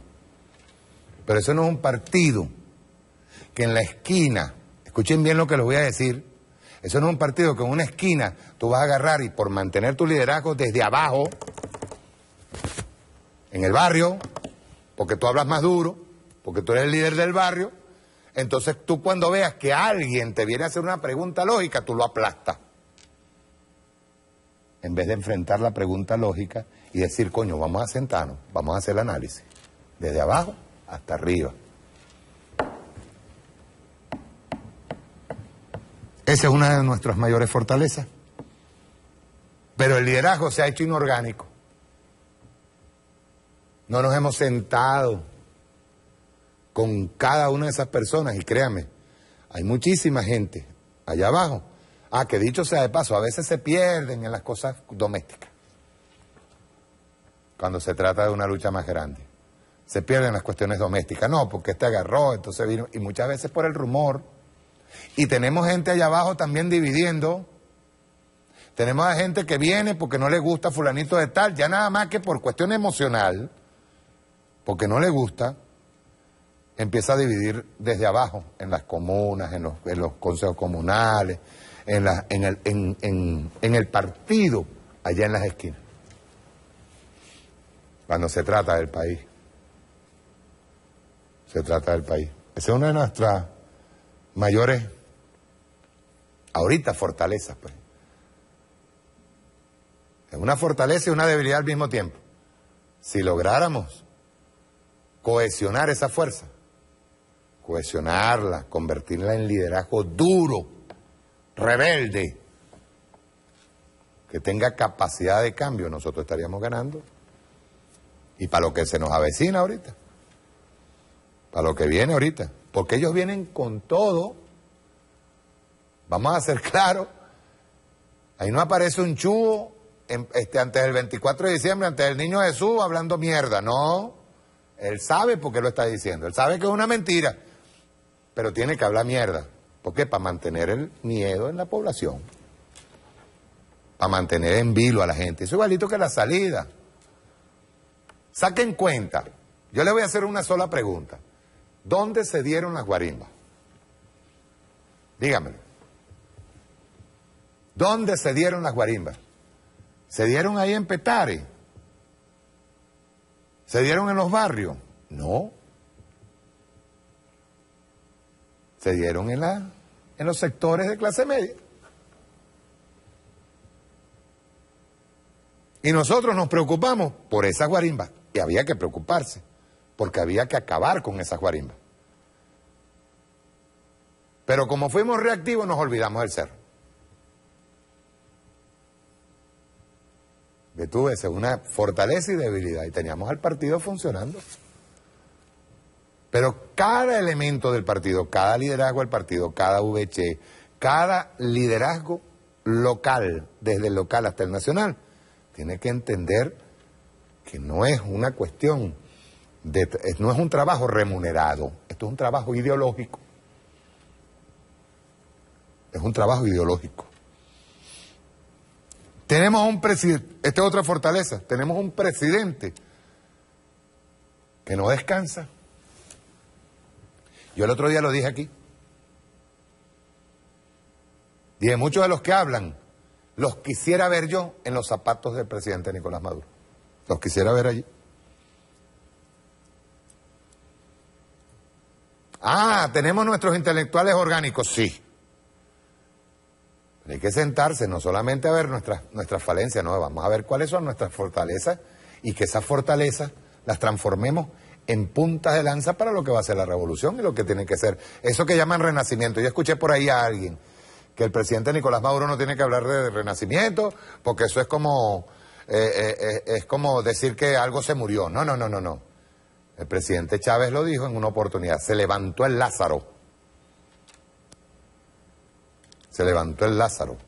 A lo mejor nosotros, y eso es, todos nosotros, hasta comunicacionalmente, tenemos que decirlo, nosotros mismos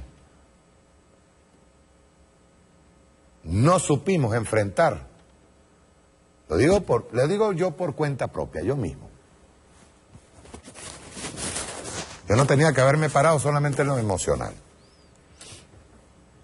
en ese sentimiento amoroso que uno tiene por Chávez, que lo tiene aquí en el corazón y lo maneja todos los días. No.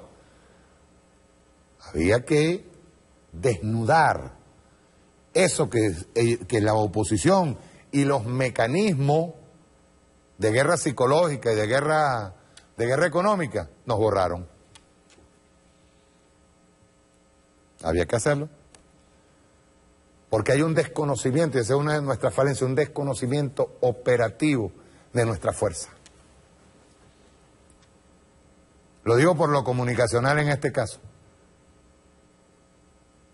Lo que dice Larisa en a un clic es verdad. No había un órgano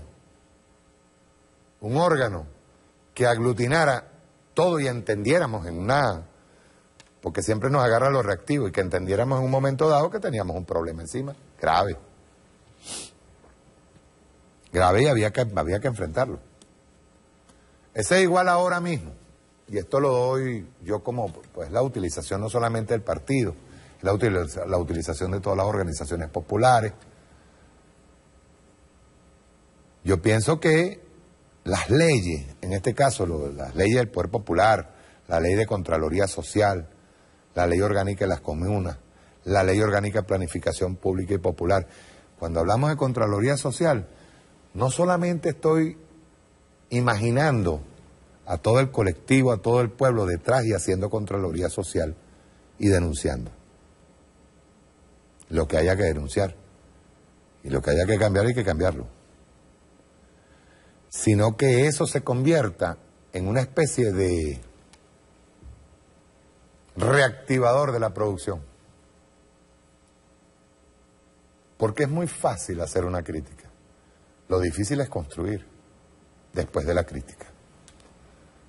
Lo difícil es, yo diría que lo difícil es sanar las heridas y seguir y continuar en medio de esas heridas que surgen en el campo amigo, en el campo revolucionario. Sanarlas y continuar. Yo no soy poseedor de la verdad, yo solamente hago un análisis, pero no soy poseedor de la verdad.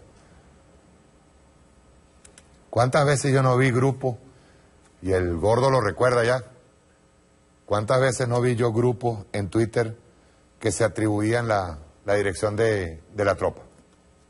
Y yo lo que hacía era reírme, porque cuando decían, mira, que este fulanito está atribuyéndose aquí lo de la tropa, y yo dije, no, es que la tropa no tiene, la tropa tiene una dirección horizontal.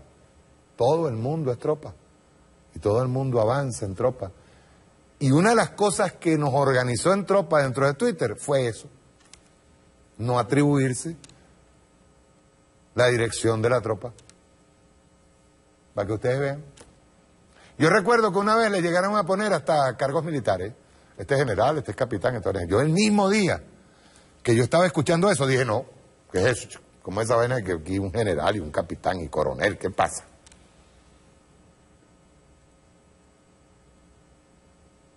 Y la tropa se movió el día de las elecciones. Atendió el llamado, y eso es un abrazo grande que le doy a todos los tuiteros. La tropa se movió sabroso. No solo la tropa, todo Twitter se movió. Y a lo mejor hasta movimos a la oposición también. Que eso también hay que tomarlo en cuenta. A lo mejor nosotros movimos incluso a la oposición. ¿Quién quita? ¿Quién? Ah, ya voy, espérate un momento, tengo aquí. Sí, cierto. Nosotros, hay algo que dijo el presidente Nicolás el día 7, que a nosotros se nos olvida. Y eso pasó en Argentina también, fíjense bien. En Argentina gana Macri 49-51, es decir, ganó con 51 a 49. Y yo les puedo asegurar a ustedes que el 49% de Scioli, no de Scioli, estoy hablando de las fuerzas revolucionarias, ese 49% que siguió apostando a Cristina, porque Cristina es la que sale fortalecida con el liderazgo, no Scioli. Y ese 49% salió fortalecido ideológicamente. En cambio, en el 51 hay de todo. Desde los que no creen en revolución hasta... Me imagino que los que creen realmente en la ultraderecha serán el 30%, pues, de ese 51 que ganó. Y el resto se dejó nibular, pues. Igual pasa aquí con nosotros. Nosotros salimos fortalecidos en 43%, fortalecido, duro, que entendió que había que defender la patria. ¿Ustedes creen que la oposición ganó por convicción ideológica? Señor. Y ellos lo saben. Por eso el desespero de ellos. Y van a radicalizar la guerra económica para provocar el revocatorio.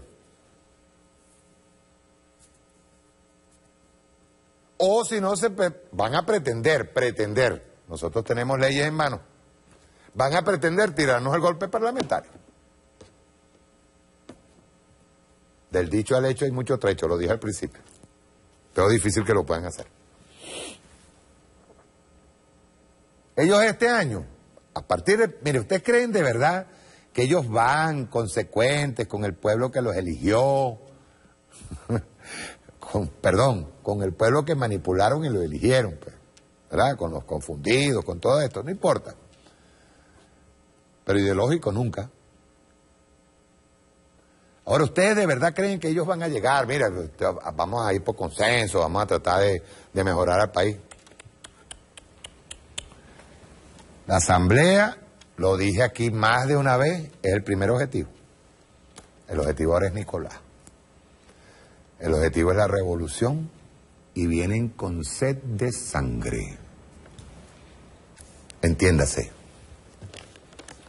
La rueda de prensa de hoy del señor Chu es sed de sangre. Lo que pasa es que ahora no es que lo estamos viendo un día, como lo vimos después del 11 de abril, el 12. No, lo estamos viendo paulatino. A Ramos Ayub quería decir muchísimas cosas más y lo mandaron a callar la boca. Vieron, cállate, estás asomando la agenda. Ellos vienen a revocar leyes, pero vuelvo a repetirles, no se equivoquen. Administren bien su victoria. Y el objetivo final de ellos no solamente es derrocar la revolución bolivariana, sacar a Nicolás Maduro, probablemente, y es lo más seguro, van a provocar un estado de desestabilización terrible en donde ellos quieran provocar una intervención norteamericana y luego van por la Constitución.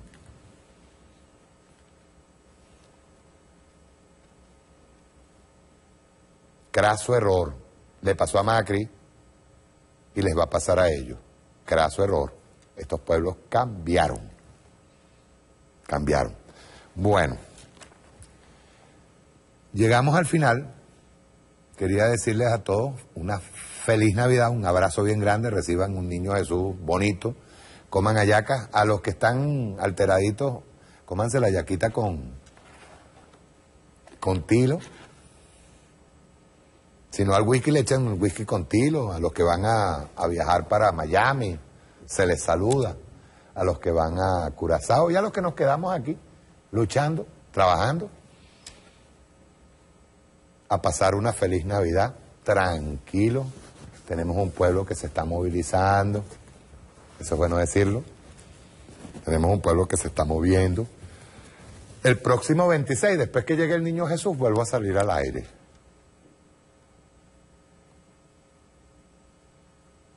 El 29 salgo al aire. Y el 2 de enero salgo al aire. Yo les dije que iba a trabajar toda Navidad. Y vamos a seguir hablando de esto. Pero bien vale, para todos, para todo el pueblo venezolano, un abrazo bien grande. Una feliz Navidad. Todavía no les digo Año Nuevo, porque falta ese programa. Esos 2 programas que vienen. Chao, nos vemos el próximo sábado.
Bolívar, tu padre Bolívar.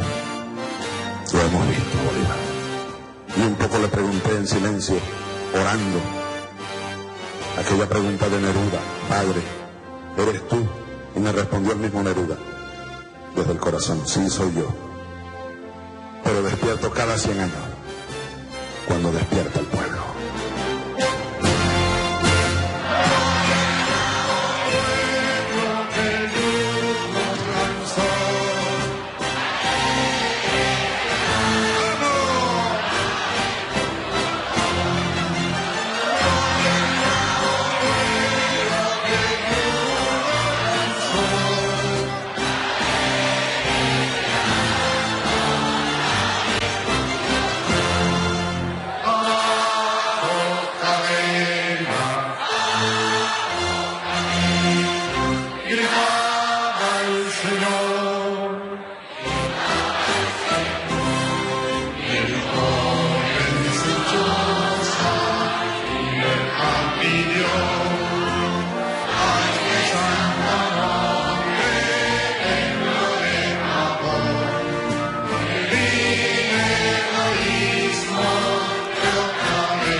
cielo formó.